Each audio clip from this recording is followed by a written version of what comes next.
Okay, we'll move to questions. Beth? Remember to say where you're from. Yeah, thanks. Lord Hall, question about Tony Blackburn. Can you tell us why the BBC has sacked Tony Blackburn? He claims he's a scapegoat and a victim of the BBC's culture of whitewash and cover-up. What do you say to him? Well, yes, let me say we've parted company. You've named him, he's named himself A7 as Tony Blackburn. Look, put this in context. This is one of the most important inquiries in the BBC's history. And that has put an even greater responsibility on everyone who took part in that inquiry to cooperate fully and to be open. So many survivors and witnesses have honestly and openly cooperated fully and at great personal cost to themselves. As Dame Janet has said, she's rejected his evidence, and she's explained very clearly why. I have to take that extremely seriously. My interpretation of that is that Tony Blackburn fell short of the standards of evidence that such an inquiry demanded. I am making no judgment or accusations about events or behaviours about what happened in the past, but simply about what he's done now and what he was doing in front of this really crucial inquiry. Okay. Jane Martinson from The Guardian. Can you say, following up from Beth's question about Tony Blackburn, are there more people who are going to lose their job, Tony, as a result of this report? And when it comes to talent, your speech at the beginning said that you would take it on board, but are you confident that the culture at the BBC and deference towards talent is any better now than it was then? So let me say, first of all, I am making no judgments or any accusations about events in the past. I am making a judgment about the standards of behaviour I expect from everybody at the BBC now. And the only person who's still working at the BBC who is mentioned in this report is A7, or as we now know, Tony Blackburn. What I want out of the BBC, and by the way, this is something which I think the staff in the BBC and the people who pay for us also want, is an open culture where if things are wrong, you can address it. And if you're worried about addressing issues that are wrong directly with your management, there are other ways round to make sure that you can address those things. And I think I want a management where people are upfront about issues, deal with issues, and ensure that people are treated with respect, whether they're part of the organisation or not part of the organisation. And, you know, that's the challenge we've got. It's a bit like the Forth Bridge. We're going to have to keep working at it. I think we've made a lot of progress. I think we have a lot of progress to make as well. And to me, when you read chapter 5 of the Savile report, and you read what people have been through and continue to go through, and by the way, today I'm going to go through it all again because it's all out there, then I think it really behoves us to ensure that we have a culture inside the BBC that allows any future issues of sexual harassment, of bullying or whatever, to be openly and properly investigated, discussed. The staff want that, I'm sure, but boy, do we owe that to the survivors of Savile and of Hall.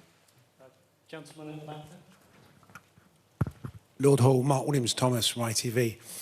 On the eve of my programme, I sent you a right to reply. I appreciate it wasn't yourself, it was the BBC. And the response was, the BBC has conducted extensive searches of its files to establish whether there is any record of misconduct or allegations of misconduct by Sir Jimmy Savile during the time at the BBC.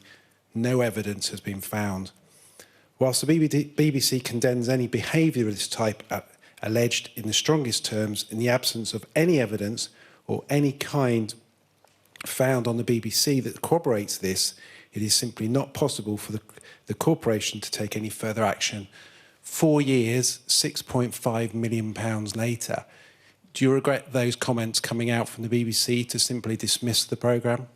I was in a different place I accept that. And so I'm not going to sort of comment on how things were held in the past, but let me pick you up on one point, and the £6.5 million. I think the £6.5 million, when you read what has been written today, we must think about the survivors of Savile and of Hall, and my job now is to build on this report and ensure that this can never happen again, despite the warning of Dame Janet quite correctly, that it behoves every organisation, including the BBC, to ensure that these people don't work for you.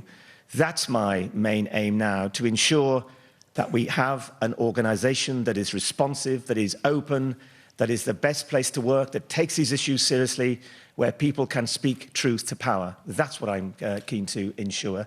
And I've started that process, but as Dame Janet reminds me, I've got a lot to do. I agree, we've all got a lot to do. But the point that I'm making is that those allegations are very seriously being made.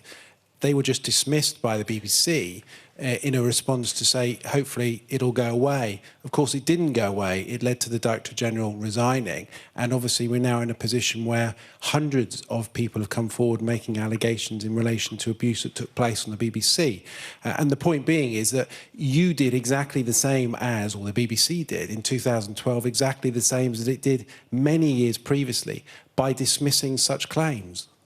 Let me answer it in a different way, which I hope you find answers the point. I sat and read every word of the 1,000 or more pages that the two dames have submitted to you all today. And as I was going through the reports, I was thinking each time, this is not in the past, this is now. What are the things we've got to learn about how a good organisation should operate that are lessons for the future? And one of them, I think, is the point you're making, which is not to dismiss people saying there's something wrong, you should investigate, not to come to conclusions, as I think you can read in this, you can see, you know, an investigation that seeks a conclusion that says there's not a problem. But actually, my task is to find and to discover and to ensure there are ways that we don't just push stuff under the carpet. We actually investigate. We ensure that we have a proper culture. And by the way, on the back of every BBC person's pass, there are things and values that we kind of believe in. And what I've got to do with the team, with the people in this organisation, is to ensure we have an open culture where people can say if things are going wrong, as well as celebrate those many things that go right.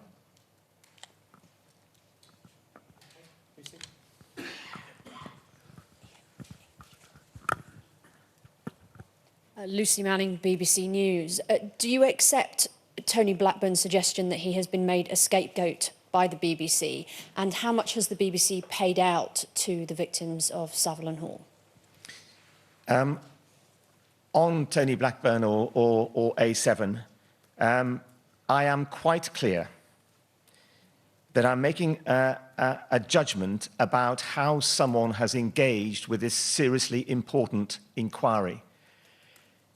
I am sure all of you, including yourself, Lucy, have been through the 1,000 pages and are probably overwhelmed by the weight of evidence about both the nature of the survivors and what they've said, but also the cultural response of the BBC. And that's why I've decided what I've decided. I am making a judgment about the standards of behaviour I expect from everyone working at the BBC now. Okay. I think the survivors, all the cases of payments to survivors are concluded. I'm not sure quite what the amount is at the moment, but we've published the totals on our website. Yeah, but I can find out for you and I can let you have those. And if they're on the website, even better. Okay. Chap on the far side just there.